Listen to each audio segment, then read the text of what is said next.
I was sitting with a client last month and we were discussing business development. Now, they are in the fortunate position to be generating between 20 and 30 new inquiries each month because they've really worked on their website to generate new leads and it's clearly working. However, while some of these inquiries look promising at the start, they seem to follow a similar pattern that results in the client busting a gut to get the proposal written and then the prospect disappearing.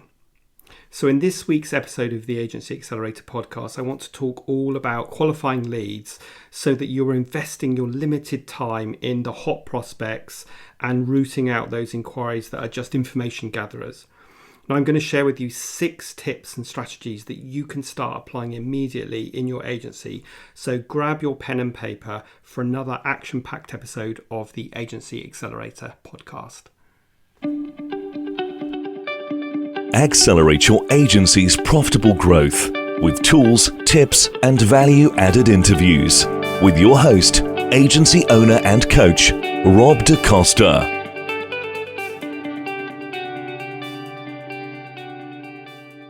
Before we jump into today's episode of the podcast, I want to really quickly tell you about some free value-packed training I'm going to be delivering in September. This training is entitled How to Easily Fill Your Sales Pipeline with High Quality Leads in the Next 90 Days. Now, this is a 60-minute training where I'll be talking about why referral-based clients are actually setting your agency up to fail, the importance of niching your agency and how to go about niching that to discover your zone of genius, how to create compelling marketing messages that instantly build credibility with your target audience.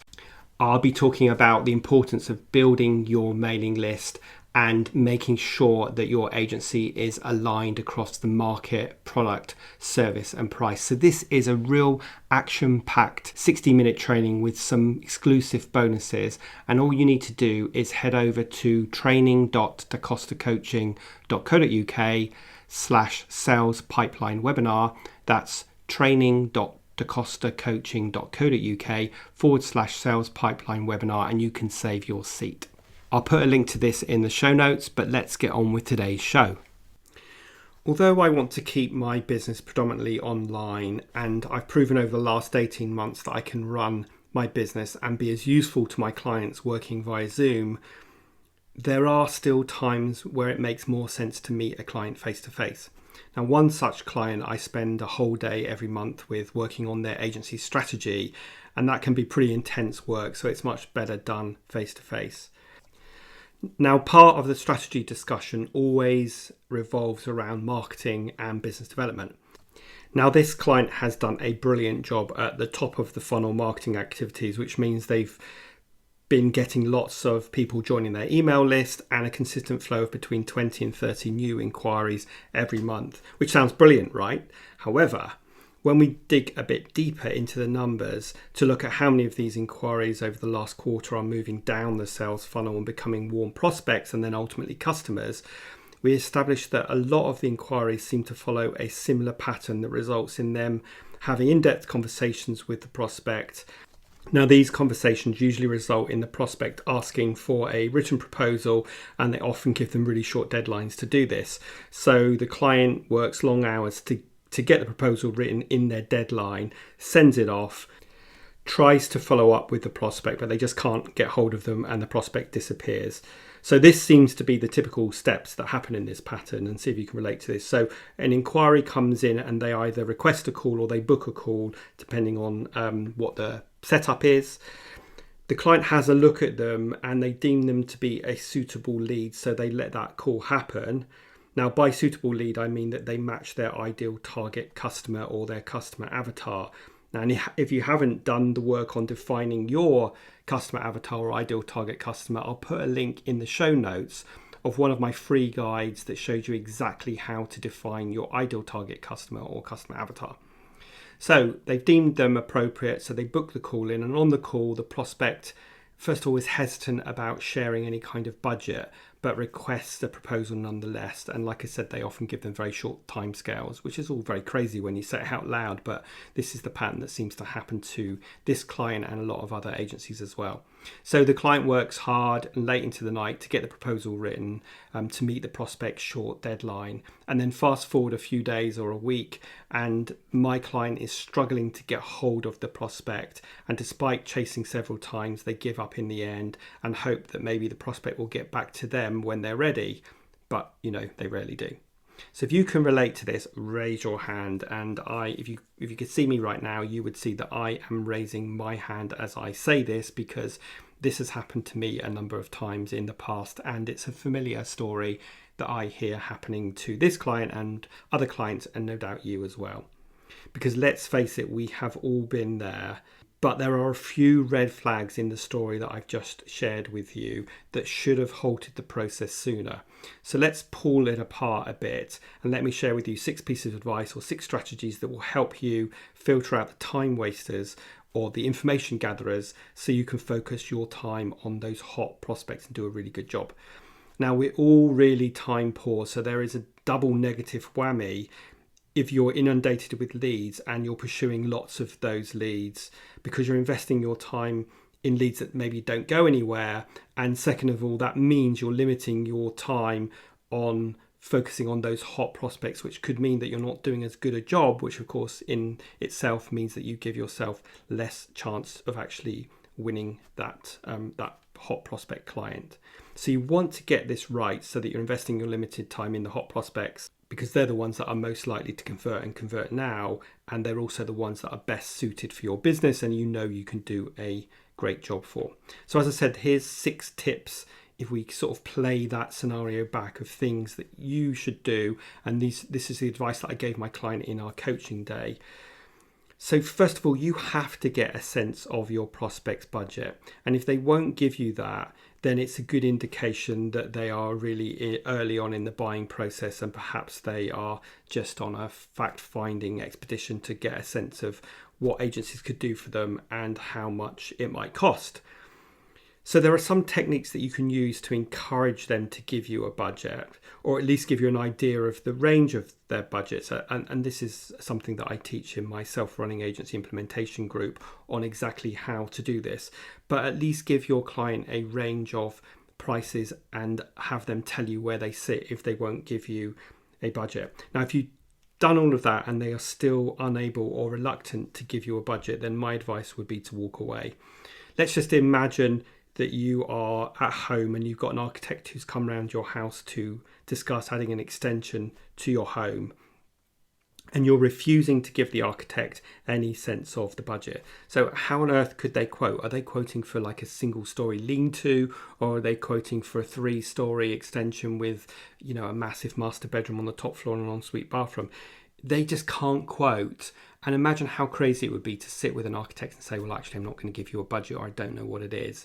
So exactly the same is true for you. So if your prospect won't give you a budget or won't give you a sense of where a range of their budgets, my advice to you is walk away, because you will never be able to give them a proper quote. And it is a big red flag to say that it's too early in the process and they're probably just in information gathering mode. Now, there's nothing wrong with people who are in information gathering mode, and they may well one day become your perfect client, but they're not ready now. But you should not be using your time to educate these people. Have content, downloads, freebies, videos, guides, or whatever on your website that they can download that will help educate them.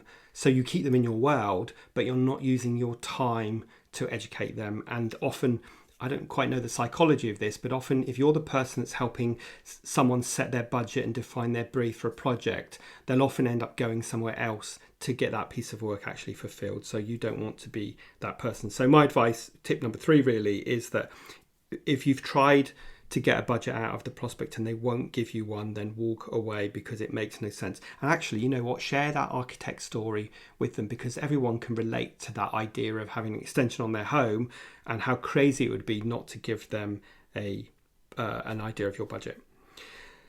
So for most of us, time is our most valuable commodity, as I've been saying. So you want to invest as little time as possible in those early discussions with prospects. So do things like use pre-written email templates to quickly follow up leads, to filter them in or out, and think about what other pre-prepared content you can create that you just need to tailor slightly to send off to those prospects that you think are not well enough qualified.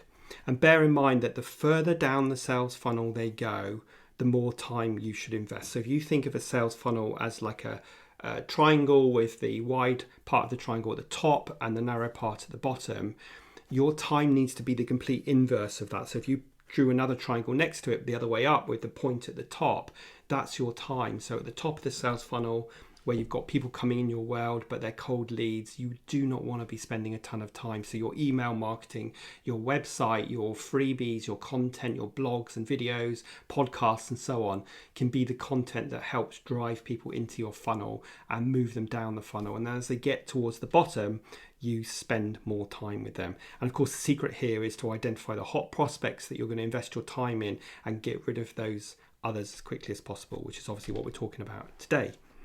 Now, my next tip, which I think is a really good one, and it's one that I use all the time, is that once you agree to a meeting and then you agree to write a proposal, when you're on that phone call, that Zoom call, that meeting with that prospect, get a date in the diary during the meeting for a follow-up conversation. So you actually want them to literally get their diary out, say, look, I will get you this proposal by Friday, and let's give you a week to review it, and let's put a date for the following Friday at 10 a.m. to have a chat.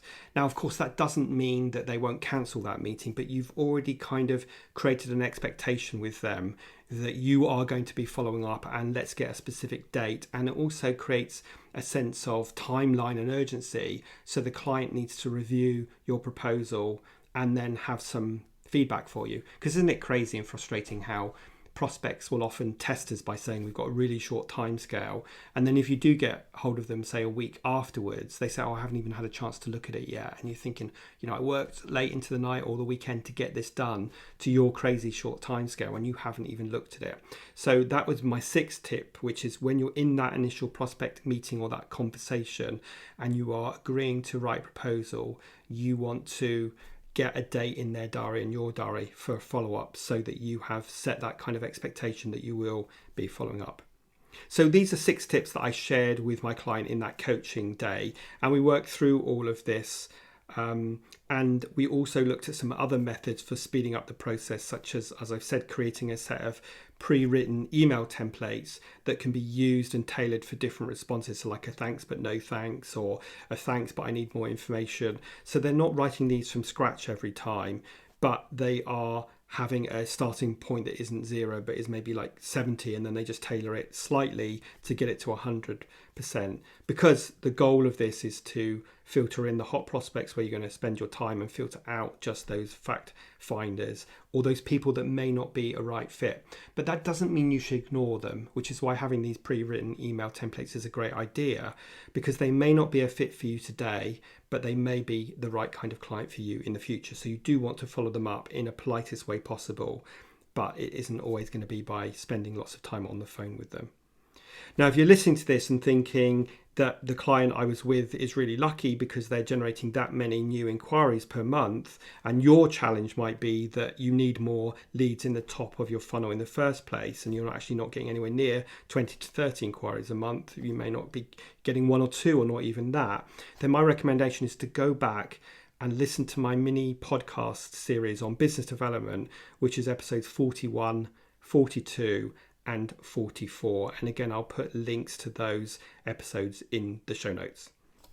So I hope this gives you some food for thought, because once you're at the stage of generating a consistent flow of inquiries, you really quickly need to separate the info gatherers from the genuine hot prospects and invest your time in the latter, rather than getting sidetracked and distracted by following up every lead that often takes you down a blind alley and a dead end. As I mentioned, there's some useful links connected to today's podcast in the show notes. And as ever, if you found the episode useful, please make sure that you hit the subscribe button, and also consider leaving a review on Apple Podcasts, since it really helps the algorithm show the podcast to more agency owners just like you, which in turn helps me help more people just like you. Other than that, have a great rest of your week, and I'll be back with you next week for the next episode of the Agency Accelerator Podcast.